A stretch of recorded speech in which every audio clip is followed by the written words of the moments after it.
जरा सोचिए, जो इतिहास हम सबने अपनी किताबों में पढ़ा है, क्या वही पूरी सच्चाई है? क्या हो अगर ये कहा जाए कि इतिहास सिर्फ कुछ तारीखों और घटनाओं का कलेक्शन नहीं, बल्कि एक कहानी है। एक ऐसी कहानी जिसे अलग-अलग लोग अलग-अलग दौर में अपने-अपने हिसाब से लिखते हैं। तो आज हम इसी दिलचस्प सफर पर निकलेंगे, ये जानने के लिए कि भारत के अतीत की कहानी आखिर लिखता कौन है। तो चलिए सीधे एक बड़े सवाल से शुरू करते हैं। क्या सच में प्राचीन भारत के लोगों को इतिहास की कोई समझ थी? यह सवाल कोई आज का नहीं है। इसकी जड़ें उस वक्त में हैं जब अंग्रेज भारत आए थे। दरअसल ये बहस उनके कुछ इतिहासकारों ने ही शुरू की थी। एक ऐसी बहस जिसने हमारे अपने अतीत को देखने का नजरिया ही हमेशा के लिए बदल दिया। और ये जो सोच थी ना, इसको और हवा मिली 11वीं सदी के एक विद्वान अल बिरूनी की बातों से।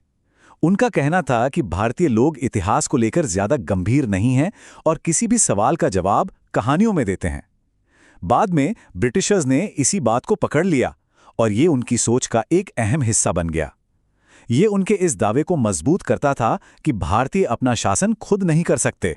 तो हमारी पड़ताल का पहला पड़ाव है औपनिवेशिक नजरिया। देखिए, इसे समझना इसलिए जरूरी है क्योंकि आज हम जैसा भी इतिहास लेखन देखते हैं वो काफी हद तक इसी के रिएक्शन में, इसी के जवाब में तैयार हुआ है। अब यहां से कहानी में एक मजेदार मोड़ आता है।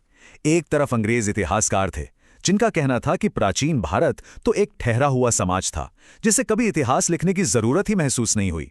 उनका तर्क था कि यहां ग्रीस या चीन की तरह सिस्टमैटिक तरीके से इतिहास नहीं लिखा गया। लेकिन दूसरी तरफ भारतीय विद्वानों ने इस बात को चैलेंज किया। उन्होंने कहा कि भारत के पास अपने अतीत को याद रखने और उसे दर्ज करने के अपने अनोखे तरीके थे।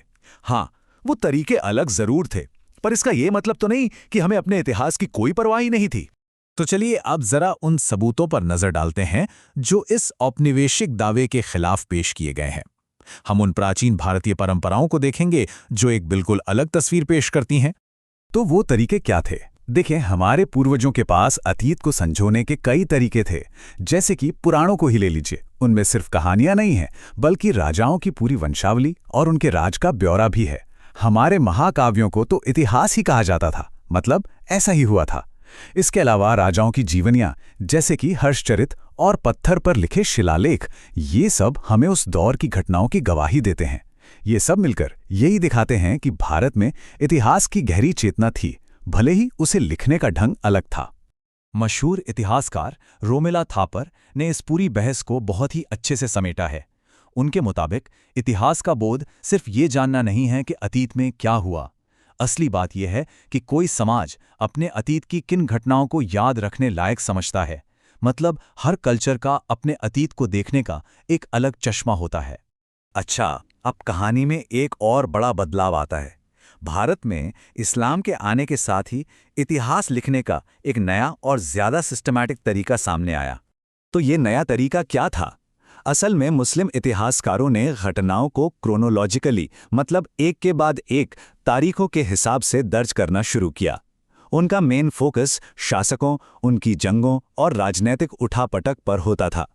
ये तरीका काफी हद तक फारस की लेखन परंपरा से प्रभावित था। इस दौर में कुछ बहुत ही कमाल के इतिहासकार हुए हैं, जैसे अल बिरूनी, जिन्होंने सिर्फ राजाओं की लड़ाइयों के बारे में नहीं लिखा, बल्कि अपनी किताब तारीखुल हिंद में भारत के समाज और धर्म की गहरी पड़ताल की।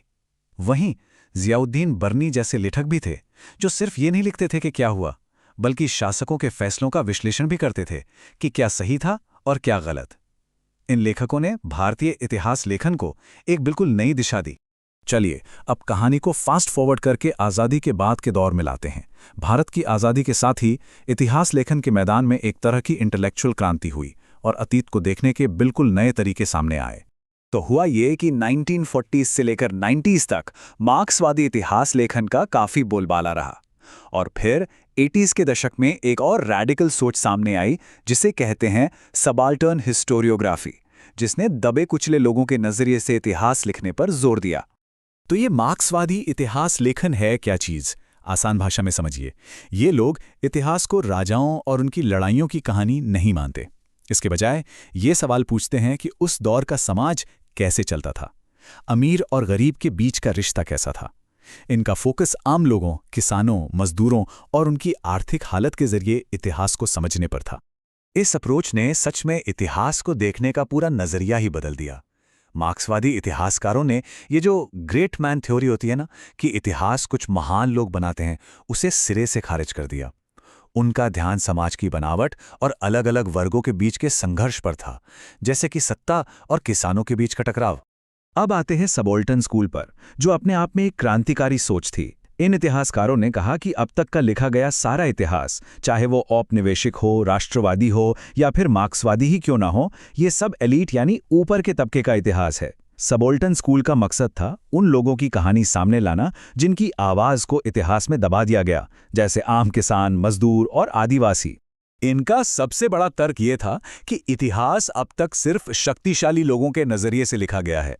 इनका लक्ष्य ये दिखाना था कि आम किसान और मजदूर सिर्फ बेचारे या विक्टिम नहीं थे, बल्कि वे खुद अपना इतिहास बना रहे थे।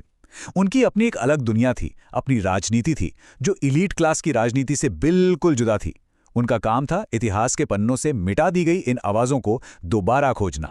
इस पूरी सोच को रंजीत गुहा, जो इस मूवमेंट के फाउंडर थे, के क्वोट से समझा जा सकता है। उनका कहना था कि अकादमिक जगत की सबसे बड़ी नाकामी ये है कि वो सबाल्टन को, यानी आम इंसान को, अपने भाग्य का निर्माता ही नहीं मानता। तो सवाल ये उठता है कि इन सब अकेडमिक बहसों का, इन अलग-अलग स्कूल ऑफ थॉट्स का असल दुनिया में क्या मतलब है? ये सब हमारे लिए जानना क्यों जरूरी है? तो देखिए, सबसे बड़ा टेकअवे ये है कि इतिहास सिर्फ वो नहीं जो हुआ था। असली सवाल ये है कि कहानी सुना कौन रहा है, क्योंकि जो भी इतिहास लिखता है वो उसे अपनी ताकत, अपने नजरिए और अपनी सोच से एक शक्ल देता है। और भारत की कहानी को सुनाने का ये जो सिलसिला है, ये कोई नया नहीं है।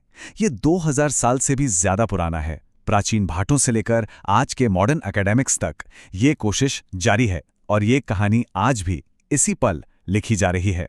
और ये पूरी बातचीत हमें एक आखिरी सवाल पर लाकर खड़ा कर देती है। सोचने वाली बात यह है कि आज भी ऐसी कौन सी कहानियां हैं जिन्हें सुना जाना बाकी है, क्योंकि इतिहास का पन्ना कभी आखिरी नहीं होता। हमेशा कोई ना कोई आवाज होती है जो चाहती है कि उसे भी सुना जाए।